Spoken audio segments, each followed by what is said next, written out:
Instagram. Hey, what's going on, everybody? My name is Eric, and welcome to Cinemaster, where we react, rate, and review movies. And today, we're going to be reviewing Raya and the Last Dragon. Make sure you like, comment, subscribe, and share, and press the bell notifications to stay up to date on all my videos. This is going to be interesting. When I first heard about it, Raya and the Last Dragon was a movie I was so ecstatic to watch. But then I finally got to watch it about 4 days ago at the time of recording, and I wasn't impressed. Now, by no means is Raya a bad movie. It just wasn't everything that it could have been. I gave this movie a 7.4 out of 10, which is passing and sufficient. The problem is this movie could have been so much more than just passing and sufficient. I mean, we're getting a new princess. She's gonna be the first one since Moana. But honestly, it was just lacking. Now let's talk about some of the things I enjoyed in the movie. And there was a lot because, again, like I said, it wasn't a bad movie. It just didn't live up to what it could have been. Disney's animation has always been exceptional, and this movie's no different. The way the water moves, the way the characters look, all the combat scenes, Disney animated a gem with this movie. I especially like the way they animated human characters in this movie.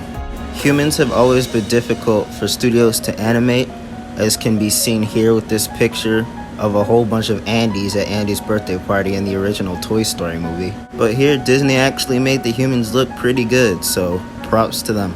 My favorite shot is this scene right here where we see Raya 6 years later, and she gives us that sweet, sweet face reveal. Everything just looks so good, from the sand to the way her face is like covered in dust. It's amazing. Disney really nailed it. Now, the one part of the animation I didn't really like was the way the dragons were styled. It was kind of off-putting and unpleasant to look at. Which brings me to my next point, Sisu. Me personally, I hated this character. I hated the looks, I hated the personality, and I especially hated the voice. All she did was be naive, trust the wrong people, and then get into trouble, and it got her killed in the end. The whole reason they even wanted Sisu in the first place was so that she could rebuild the dragon gem, and then they didn't need her to rebuild it. She was naive, gullible, and stubborn to the point where it was like, seriously, and it made it a really not relatable character. And that's never good when one of your title sake characters isn't relatable at all. I do believe that part of it stems from Raya's personality, but I still also believe that Disney went over the top with expressing how naive and sincere and all that Sisu was. Now that we're talking about Raya is determined, borderline stubborn. She's emotional, and she tends to get blinded by her emotions and makes a lot of irrational decisions, especially towards the end of the movie, that borderline make her non-relatable, but at the same time, you do kind of like understand what she's going through throughout the movie. But again, she does make a lot of irrational decisions based on emotion rather than thought. And I believe that kind of takes a little bit away from her character. However, she is still a very good character. She's strong, independent, she's good with a weapon, and she is more than likely going to be the next Disney princess. She also expresses good leadership ability and is able to be in charge of a ragtag group of a whole bunch of randos from different parts of the world. All parts of the world that hate each other, might I add. And a dragon person, but you know, Disney. She's even able to take her ex-best friend, newfound arch nemesis, and make her new ex-best friend, ex-newfound arch nemesis, new re-best friend. She is, however, partially the cause of Sisu's death because she was acting emotionally rather than using her better judgment, which might have resulted in no one getting harmed, and the whole climax of the movie not even having to happen. But, you know, movies need a climax, so she did what she did. Now, Mari is the main antagonist throughout most of this movie, and she does a really good job at being it. She's a natural-born leader and is seen in charge of her tribe's army throughout most of this movie. She's also very skilled with weapons and uses 2 swords as her preferred weapons of choice, and is an elite fighter, even able to defeat Raya in straight-up hand-to-hand fist-fighting combat. She's cold-hearted and is also shown to be the second highest ranking person in her tribe, only below her mother. And she has very believable motivations and reasons for why she does what she does. Her arc is a little bit predictable, going from good to bad in the beginning and then going from bad to good at the end. But it all still makes sense within the plot of the story.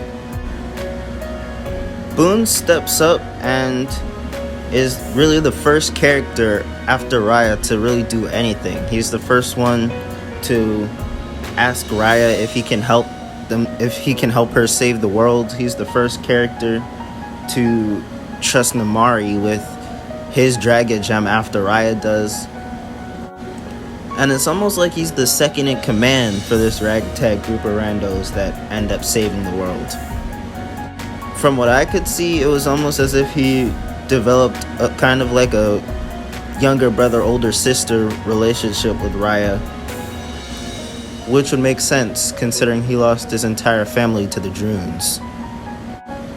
Other than that, there's not much to say about him. He's funny, he's outgoing, but he's a side character. Same thing goes for Tong and Khan Baby, aka Lil Noi, but yeah, they're side characters, so they don't really get like that much attention in the movie, but they do get a little bit of like backstory on them and what's going on. And obviously Tong lost his entire village to the Drunes, and Little Noi lost her parents to the Drunes. So all of them are trying to help Raya save the world and get rid of the Drunes. It seems to get people back that they missed, but at the end of the day, they do end up saving the world, so good for them. Music in movies is one of the most important things that you can have, and if it's not elite, then the movie is probably not going to be that good. And the music in this movie was pretty good. I mean, this girl did the first song in the movie. The battle music was intense, it was loud, it was epic. It was everything that battle music should be, and it really added to the whole combat scene part of the movie. I was disappointed with the music in the background for some of the less intense scenes. That was pretty forgettable, but aside from that, Disney did pretty well with the music. And finally, the plot. There was a lot of mixing going on with the plot. I felt a lot of Moana, I felt a lot of Mulan, and I felt a lot of Frozen 2 with the plot in this movie. I was kind of really just all over the place, and it was kind of hard to keep track of what was going on at some points in the movie. Raya and the Last Dragon is a movie about a girl's coming-of-age story where she makes new friends and at the end of the day reconstructs the Dragon Gem and saves the world. Along the way, she learns the value of friendship and trust, and in the end wins the day. Hey, what's going on everybody? My name is Eric from Cinemaster, and I'd like to thank you all so much for watching this video. If you did enjoy, don't forget to like, comment, tell me your thoughts, and press that red button down below to subscribe if you want more. Press the bell notifications to stay up to date when I upload all my videos.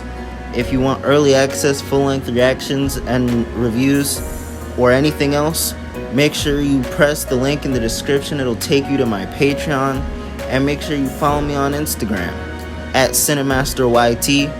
Again, thank you all so much for watching, and I'll see you in the next one. Peace!